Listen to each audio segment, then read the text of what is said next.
মাটির নিচে অনেকগুলো শিলাস্তর, যাকে প্লেট বলে, সেটা নিয়ে পৃথিবীর ভূ অভ্যন্তর গঠিত। সেখানে নানা রকমের শক্তির অবমুক্তি বা প্লেটের সংঘর্ষের কারণে ভূকম্পন অনুভূত হয়। মাটির নিচে প্রায় 700 কিলোমিটার গভীরতা পর্যন্ত ভূকম্পন হয়।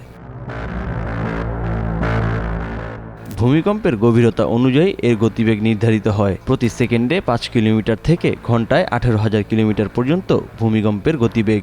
আর এর মাত্রা নির্ধারণ করা হয় রিক্টার স্কেলে। এই রিক্টার স্কেল ভূমিকম্পের উৎপত্তিস্থল অনুযায়ী হয়। 6 থেকে 9 মাত্রার ভূমিকম্প সবচেয়ে ধ্বংসাত্মক। এর নিচেরগুলো তেমন মারাত্মক হয় না।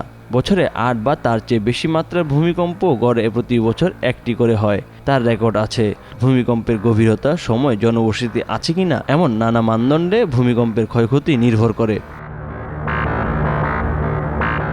আগ্নেয়গিরি, অগ্ন্যুৎপাত, ভূমিধস, বিরূপ আবহাওয়া সহ নানা কারণে ভূকম্পন হয়। আবার কেউ যদি পারমাণবিক অস্ত্রের পরীক্ষা মাটির গভীরে বা সমতলে চালায় তাহলেও ভূমিকম্প হতে পারে।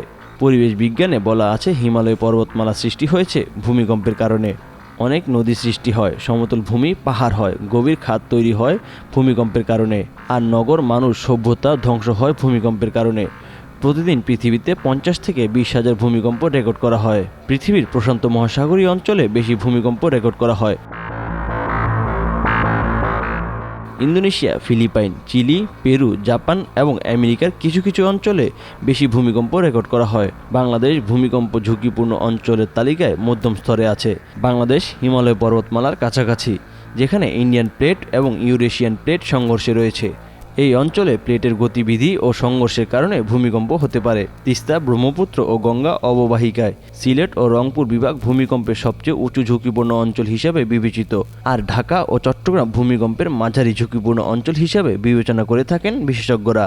ভূমিকম্প থেকে বাঁচতে বিল্ডিং কোড মেনে ও ইমারত বিধিমালা মেনে যদি নির্মাণ কাজ করা হয় তাহলে ভূমিকম্পের ক্ষয়ক্ষতি কম হয়।